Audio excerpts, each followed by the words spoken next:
The first few years after the liberation are characterized by the growth of the town of Αμυνταίου caused by the creation of the new railway station.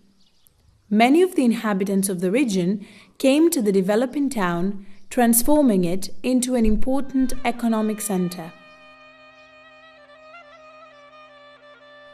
The 1920s are marked by the exchange of populations and the arrival of the immigrants that came from Pontus and East Thrace.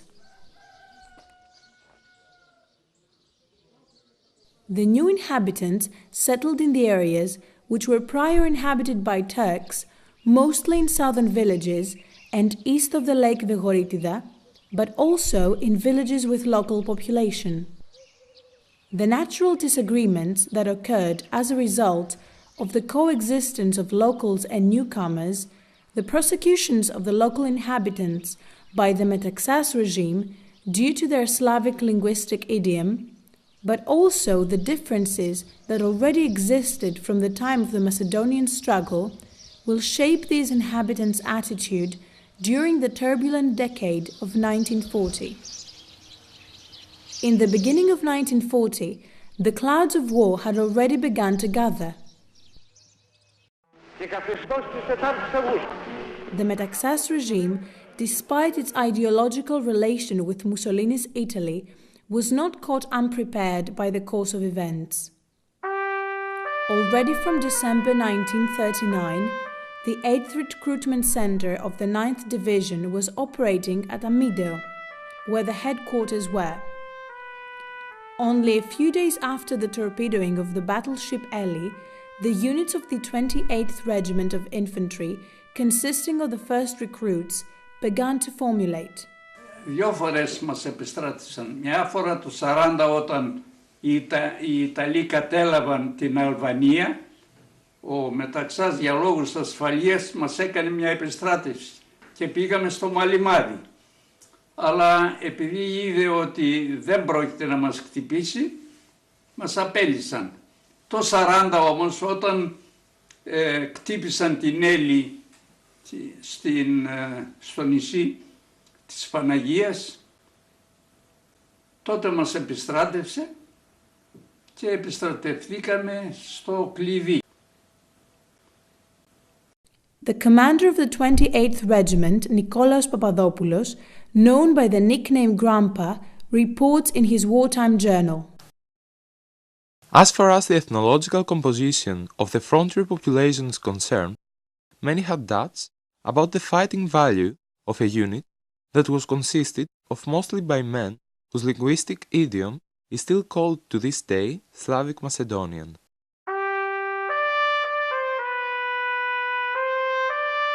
When the war began, the 28th Regiment was thrown into battle, annihilating the reputed superiority of the Italian forces. From mid-November, they took over the burden to overcome the defense enemy line Ivan Morava, which covered the roadway of Koritsa.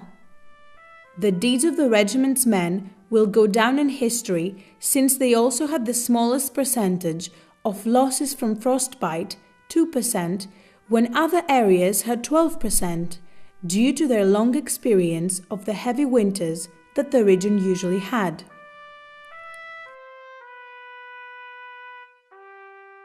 From the beginning of the war and up until April of 41, 120 men that came from Florina and Αμυνταίου fell in battle. Hundreds were injured. It was a heavy price to pay for the acritic land, which found in those who returned the ready-for-war soldiers that would take part in the national resistance that followed. Amongst those injured men was the Army Assistant Surgeon Thanasis Hadzis, wounded in both chest and arm from Αμυνταίου. Hadzis would later on carry the heavy burden of the Secretary of the Central Committee of EAM, the largest resistance organization during the German occupation. Already from 11th of April, the commander of the Army of Western Macedonia, General Cholakoglu, had signed a treaty with the Germans, sending the order to cease fire. The winning soldiers of the 28th Regiment of Infantry that ventured beyond Koritsa are now called to give up their guns and surrender to the defeated Italians. After the fall of the front, the regiment was ordered to fall back towards Ioannina, where they surrendered arms. From that point onwards, several soldiers left for their homes. It is worth mentioning the small number of deserters that was observed despite the fear of the headquarters for the opposite. In fact, Commander Papadopoulos states, "The wartime actions of the 28th Regiment are a characteristic example of the deeply rooted Hellenism in the hearts of these non-Greek speaking, but excellent nonetheless Greek men." Το πρωινό της 10ης Απριλίου 1941, οι γερμανικές The morning of δυνάμεις April της 10, πόλης 1941, the German forces came through the Greek borders and occupied Florina. The 40th Motor Corps of the Germans, that included the 1st SS Regiment of Adolf Hitler, as well as the 9th, 3rd and 5th Division of the SS of the German Army, moved towards Vevey, which they occupied the morning of April 11th, 1941.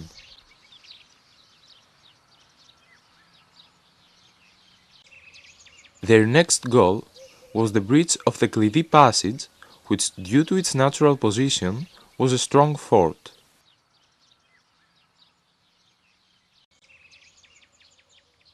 Leading the German forces were Brigadier Sepp Dietrich, who organized the Witt Force, with Major Fritz Witt as its commander.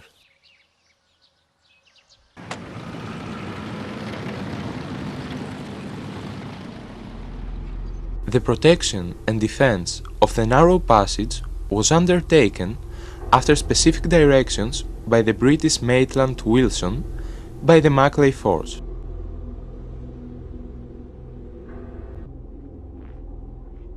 Even Mackay had under his command Australian, New Zealand and English troops as well as Greeks.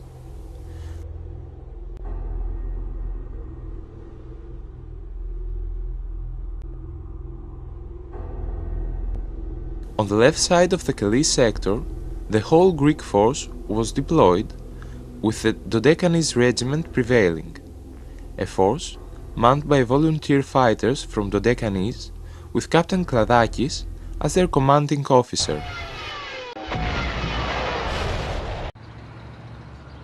The morning of April 12th, we are entering the final stage. The battle took place from 10 a.m. until noon. Explosive fire by propelled artillery that was being used for the first time on Greek soil, mortars, cannonballs, minefields that had been staged by the Allies to stop the enemy forces from entering, composed the battle scene.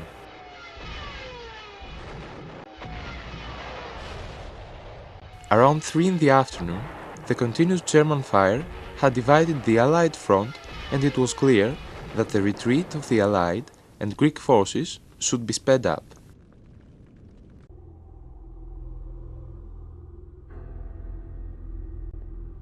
The defending retreated in disarray, resulting in the dissemination of the 28th Australian Infantry Battalion, which was thereafter organically dead.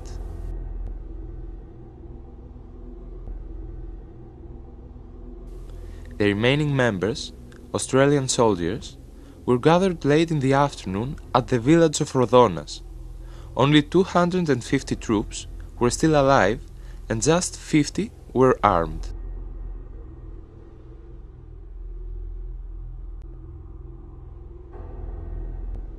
The Greeks also faced big problems, especially at the Kelly sector.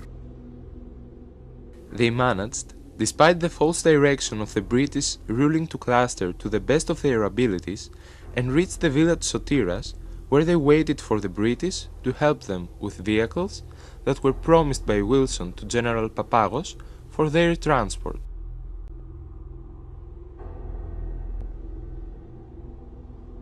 Colonel Gregory Hondros of the Greek Infantry Regiment demonstrated great heroism during the battle for the Klidi Passage. He fought hard in the woodland area of Mount Radosi in the region of Xinonero. Chondros, after being surrounded by enemy forces at noon, on the 12th April, refused to surrender and chose to take his own life instead.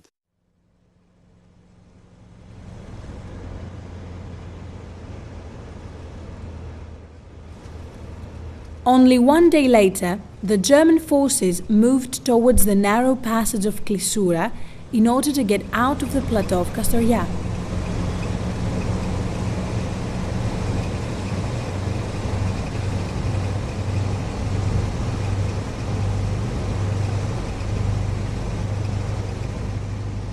Στις 12 του Απρίλη η φάλαγγα των Γερμανών κίνησε να μπει στο χωριό από τη στροφή του κεντρικού δρόμου Αμυνταίου Καστοριάς. Την ημέρα του Βαϊού ήταν. Είχαμε κοινωνήσει και όπως ήμασταν από την εκκλησία, τώρα όπως είστε λέει θα βγούμε κάτω στο δημόσιο ντυμένοι και πιάσαμε γραμμή από την βρύση που είναι από πέρα μέχρι την εκκλησία που είναι ο Άγιος Μινάς, όλος ο κόσμος βγήκαν και θα χαιρετήσετε, έτσι μας λένε. Βλέπουμε μετά από μισή ώρα ήρθαν οι Γερμανοί. 5 μουσουκλέτες. Και εμείς κοιτούσαμε τις μουσουκλέτες που δεν είχαμε δει, τέτοιες μουσουκλέτες με 3 άτομα και με θήκη και 2 εκεί και ένας εκεί. Και εμείς κοιτούσαμε, χαζεύαμε εκεί και το χέρι το κρατούσαμε έτσι. Έφτασαν βέβαια οι Γερμανοί μέχρι τη γέφυρα του Λεχόβου, η οποία οδηγεί για την Καστοριά, την οποία όμως την είχαν γκρεμίσει πιο μπροστά. Που οι Γερμανοί να κρατηθούν, δεν ρωτήσαν ούτε γέφυρα ούτε τίποτα. Άνοιξαν δρόμο με τα τάγκς απ' τα μπέλα, από το κάτω δρόμο, το βγάλαν εκεί που ήταν τα κάρα, το δρόμο. A small task force of the Greek army, led by 2nd Lieutenant Stoyanidis, held the Greek honor high by trying to close off the passage to the German Wehrmacht. But the battle was not between equals. Περάσανε, γιατί όλοι οι φαντάροι που ήταν 50-51 ήταν όλοι από την Κομοτενή. Από εκεί. Και ο αξιωματικός από εκεί ήταν. Οι Γερμανοί από γύρω με τα τάγκς μέχρι απάνω πήγαν αυτοί. Δρόμο, πήγαν και τους σκότωσαν μέσα από στα προχώματα που ήταν οι φαντάροι. Τάνκα τους σκοτώναν. Και τους άλλους εχμάλωτους, τους είδαμε όταν τους κατέβαζαν γραμμή έτσι, τους είχαν κάνει με ένα ξύλο, είχαν πάρει και τη σημαία πιτσέτες είχαν κρεμάσει. Αλλά μόλις παραδόθηκαν τα παιδιά, δεν αφήσαν κανένα, όσους σκοτώσαν. Εκεί σκοτώθηκαν 6 Γερμανοί και ένας ταγματάρχης των SS. Και τους είχαν θάψει στο προφητηλία, εκεί στα κρυσάκι το μικρό, εκεί τους είχαν θάψει.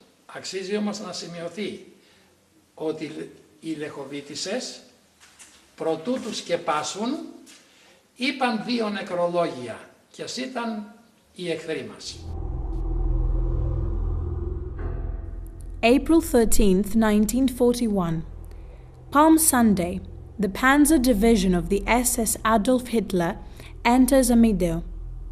A long occupation period begins, the wounds of which have not yet been healed. On August 10th, 1941, the Germans did a research for hidden weapons which resulted in the arrest of 3 people. Amongst them were Michael Tassionas from Klidi and Steve Stagiolis from Kelly. The arrested were executed in Florina on the 19th of August 1941. On the same day, an order was given to the local residents by the German administration of Florina, according to which: First, any person that does not obey the orders of the German army will be shot. Second, if a German officer or soldier is wounded or killed, 50 Macedonians will be shot instead of 1 and without a trial. Third, whomever has knowledge of hidden guns and does not inform the authorities will be referred to a court-martial and be condemned by it. When entire villages disobey these orders, they will be set on fire, and all men executed. In May 1941, the Slavic-speaking communist prisoners were set free from Akronavplia after the demand of the Bulgarian authorities. This action will ultimately turn against the occupation forces, since it is by these former prisoners that the resistance in Western Macedonia will be organized. Amongst them were Kyriakos Pillais from Xenonero and Andrew Tsipas from St. Panteleimonas. Pillais, in fact, organized the first armed divisions of Hellas, the resistance guerrilla forces, while Andrew Tsipas' contribution was equally important, since he made many of the Slavic-speaking soldiers that were armed by the Italians as police forces surrender their guns to EAM. The sacrifice of two brothers, Ilias and Vasilis Dzoudjoumanis from Amυνταίου, is considered one of the first actions of resistance. They were both employees at the railway station and they managed to unhook the brakes of the engine, and as a result, the train crashed at the downhill slope of Agras along with the supplies and German soldiers that were on board.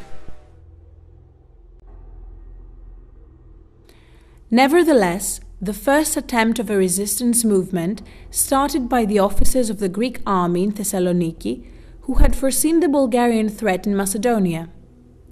Already from July of 41, the DNG, Defenders of Northern Greece, was created, which a year after changed its name to PAO. Governor Bonis is referred to as the political guide of the organization in Florina.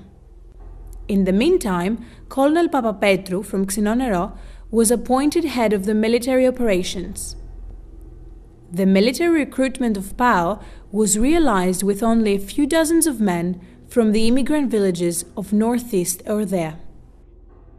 The Battle of Ardikabos from the 3rd to the 6th of March 1943 is the most organized form of cooperation between the two armed divisions, Hellas and PAO. From then on, several scuffles between the two divisions ended up in the dissolution of PAO, with its leading members following either EAM or EDES, while some of its soldiers followed the traitor groups of Poulos and Michalagas.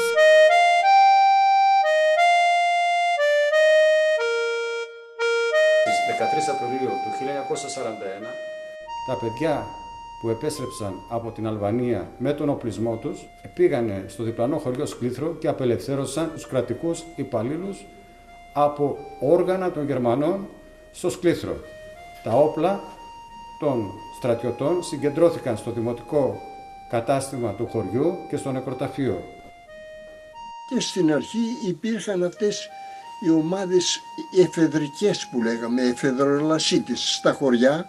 Είχαν τον οπλισμό τους, τον οποίο είχαμε μαζέψει εντωμεταξύ εμείς κατά την αποχώρηση του ελληνικού στρατού από την Αλβανία. Οργανώθηκαν αντιστασιακές οργανώσεις σε όλα τα χωριά και σε όλη τη Δυτική Μακεδονία, και στο Γράμμο και στο Βόιο και στα Γραβενά και στη Φλόρινα και στην Καστοριά, οι οποίες συνενώθηκαν κάτω από τη σημαία του ΙΑΜ. Είχαμε πάρα πολλούς στρατευμένους στα οχυρά μεταξά, μετέφεραν τις εμπειρίες τους στο χωριό, με αποτέλεσμα οι εναπομείναντες εδώ να ακούνε τα ηρωικά καταπτώματα και να αρχίζουν να δημιουργούν ομάδες αντιστασιακές. Πράξεις αντιστασιακές ήταν η ομάδα Κορίδα να καταστρέφει τα μητρώα των κοινοτήτων για να μην μπορούν οι Γερμανοί να στέλνουν εργάτες, να παίρνουν εργάτες και να τους στέλνουν στη Γερμανία. Σταδιακά δημιουργήθηκαν οι αντιστασιακές ομάδες, περισσότερα από 40 μέλη του χωριού ήταν ενταγμένα ως ένοπλα